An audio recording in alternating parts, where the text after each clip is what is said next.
There's one, listen, everyone, one, all right, hang on a second.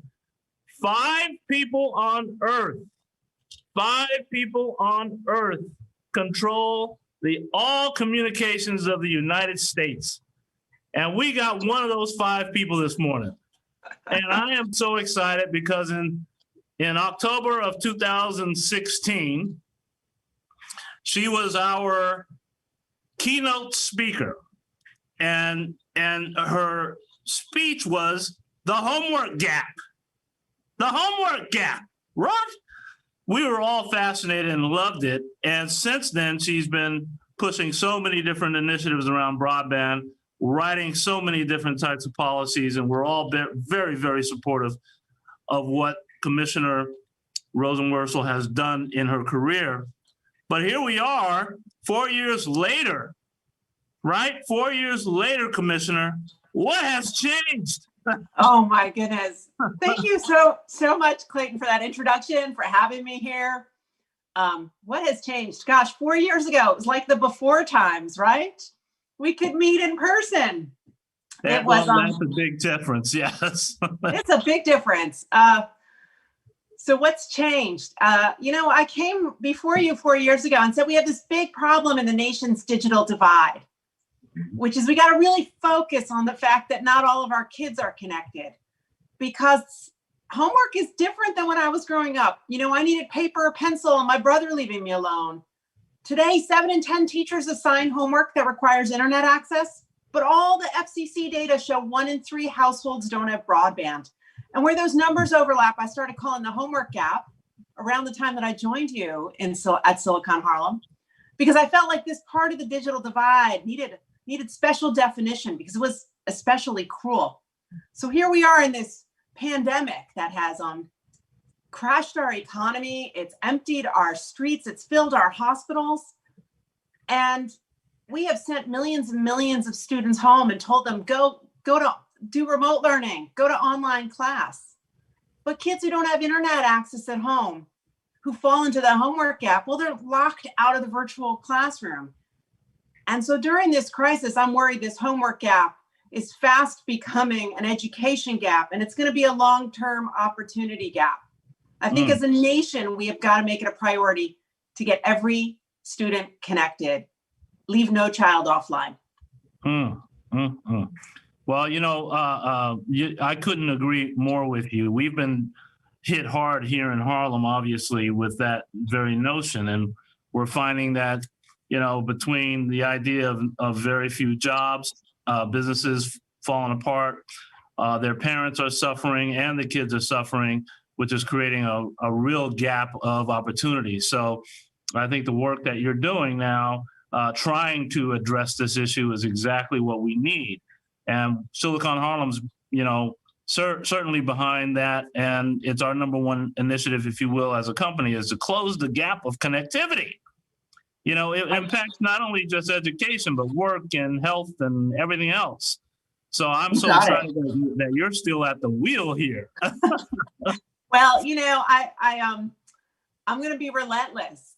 Here's the thing. As a nation, we've got to decide that we have a 100% policy. 100% of us connected to broadband, 100% of us online. We did it before with basic telephony. We did it with rural electrification. We've done it with water. We as a nation need to think about 100%. And the thing that gets me a lot about what this administration has done with the digital divide is we have focused almost singularly on getting rural America connected. That's important. We've got lots of communities that are going to be left behind if they don't get the infrastructure to have access to broadband. But there's another part of it, which is 3 to 4 times as many households in urban and suburban communities are not connected to the internet reliably and consistently.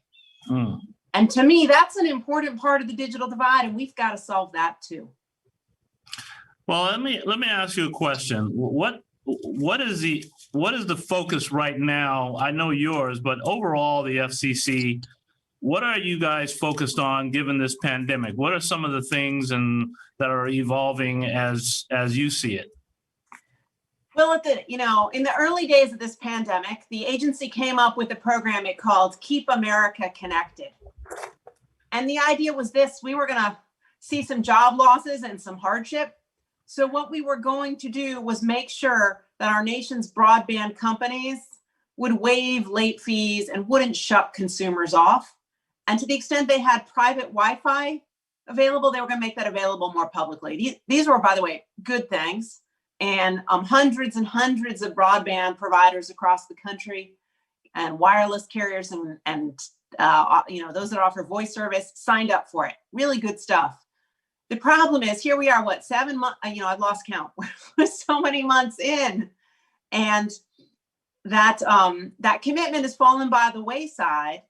And what I'm worried about now, as we see more people lose their jobs, slip into poverty, that we're going to find these services are cut off. And broadband's no longer nice to have, it's need to have. Your kid needs it for school. There are a lot of jobs where you can keep working if you have it at home. And there are a lot of healthcare providers who want to see you online because it's safer, easier, and more cost effective. We got to figure out how they all stay connected, no matter what's happening in our world, what's happening in our communities. And so figuring out a way to keep those pledges moving and keep everyone connected is important. A lot of companies have made commitments on this, and frankly, they deserve a lot of our praise. But it's just exposed a much bigger problem, which is not everyone's online, and we're losing something in this country. I mean, our civic and commercial genius is bigger than the community that's connected right now. How do we expand it? How do we get to 100%? That's really at the top of my mind. I love that. We believe that too. We also believe it should not be the barrier of cost. That's something that we have noticed to be plaguing a lot of the low income areas, folks that are on fixed incomes, our seniors and others.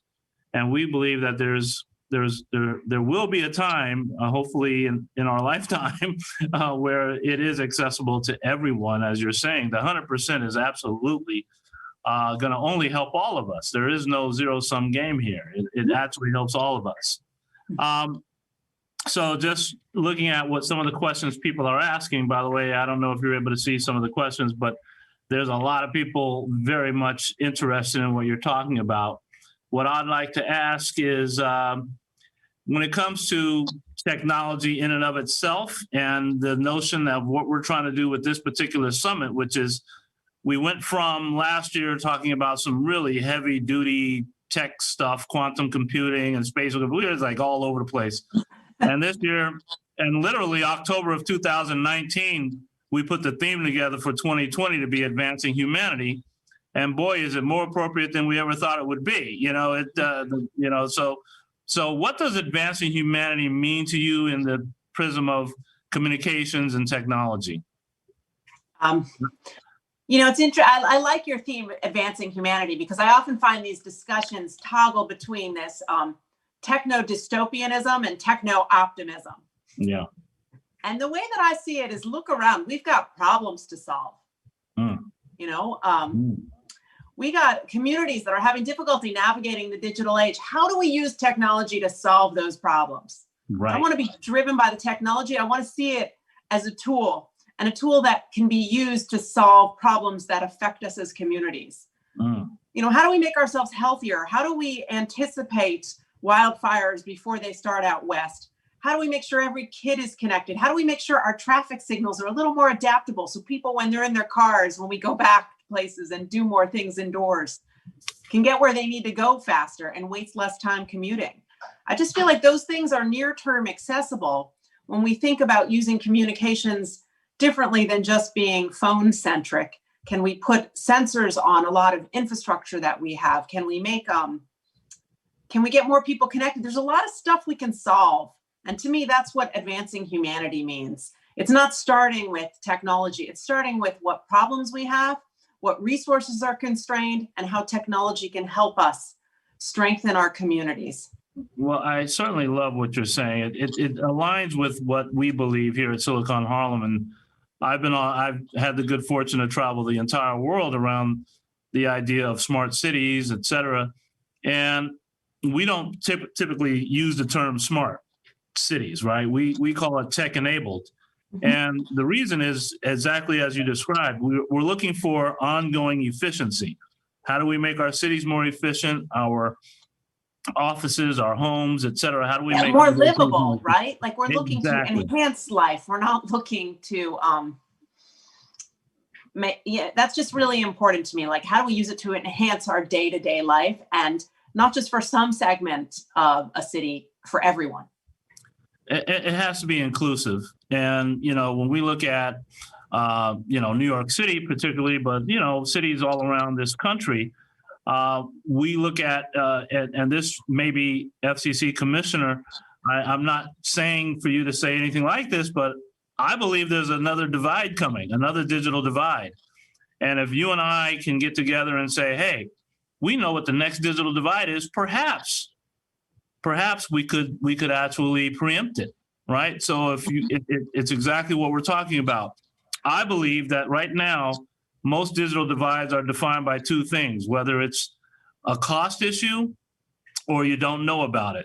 That's what really creates this divide. And I believe that the next digital divide, because I know that's what the question everyone on this call would want to hear, Clayton, what are you talking about? The answer is the smart city, smart office, smart home, tech-enabled everything is coming on fast, and it's going to be the same two things. Do you know about it, and can you afford it? Mm-hmm. So I think we should think about how do we, at minimum, why I have this summit, why we do these meetups and conversations, is to make sure communities know what's coming, and second, we want to work with the industry to make sure that it's accessible. So that might be something to think about in some of the meetings that you'll have, moving forward, that we can avoid the next digital divide. Right.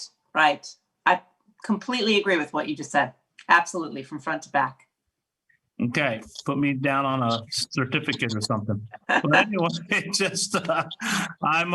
so anyway, on another note, what's happening with the current telecommunication infrastructure as it looks from rural, tribal lands, urban markets? How do you look at that these days? Well, I think that the digital divide has these two parts. We've got a deployment challenge and we've got an adoption challenge. And you don't solve it, you don't fix it unless you address both. With respect to deployment, the FCC's official statistics say that 18 million people in this country don't have access to broadband because the infrastructure is not there. They're largely in rural and remote areas. I think that 18 million wildly understates where service is and is not. There are other estimates out there that are 42 million. There are estimates that are even higher. And that's because the FCC uses this mapping methodology, which assumes that if there's a single subscriber in a census block, then we think that there's services available throughout. So it systematically overstates service. So I think we have a rural America problem that is acute, and we're going to need to look at what history delivered with the Rural Electrification Act and start building off of similar models to make sure remote communities are connected. And then I think when it comes to urban and suburban areas, we're going to have to take a hard look about why people are not connected. And you mentioned affordability. I think that's a huge issue. And yet year in and year out, when the FCC produces its broadband report, it kind of ignores it, skates over it. And it just seems to me if you want to get to 100%, you're going to have to understand that affordability issue. And sometimes it's the fact of a recurring contract.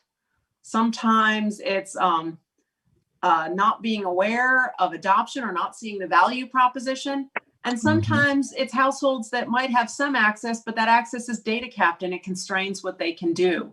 We have really got to tease apart what those affordability issues are and who they affect in our population, and then come up with targeted proposals to solve them. I mean, this stuff has been done before. In 1985, when President Reagan was in the White House, we started a program called Lifeline. Get every household connected to basic telephony, because we kind of figured out they weren't going to have a fair shot in the modern world without having a phone line. Right now, I just think the dial tone of the digital age is internet access. So So let's just borrow what's been done before and reshape Lifeline to meet this moment so low-income households have a shot too. And it's not just, it's not just work, it's education for their kids, it's healthcare, it's really staying in touch with every service that you could need. And we got to stop looking at it as like a luxury good, nice to have. It's fundamentally need to have if you want a fair shot today. Yeah, we certainly believe that. Well, I have one sort of question for you as you look towards the future, right? So if you look towards the future and you had your druthers, we've talked about everyone having 100% connected, but I worked really hard with the NDIA and others around, getting Lifeline for broadband, and we had some success with that. But the more I thought about it, the more I was concerned about speed, for example. As you see more and more technologies coming online, we all require a much more robust, connection.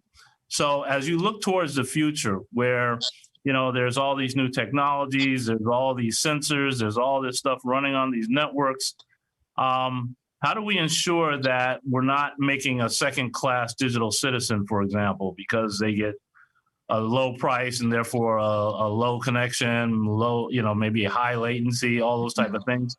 Curious if you have any thoughts about that. Well, I think the first thing we have to do is improve our baseline. The FCC standard for broadband right now is 25 megabits down, 3 megabits up. I can't even use email with that. Yeah, well, we set up that standard 5 years ago. And I don't know about you, but I'm doing a whole lot more with my bandwidth today than I was 5 years ago. And I'm sure I'm not the only one. That's right. I just think now that we're seeing some cable companies and others roll out DOCSIS services that are gigabit speeds, more than half the country at least has access to that infrastructure. We got to look at that baseline and adjust it upwards. I would say 100%, 100 megabits right now. That would be where I think is table stakes. I also think we're going to have to revisit upload speeds. A lot of our discussion has been assuming that we just consume, right? Like 25 megabits download is about you getting that movie, watching the thing.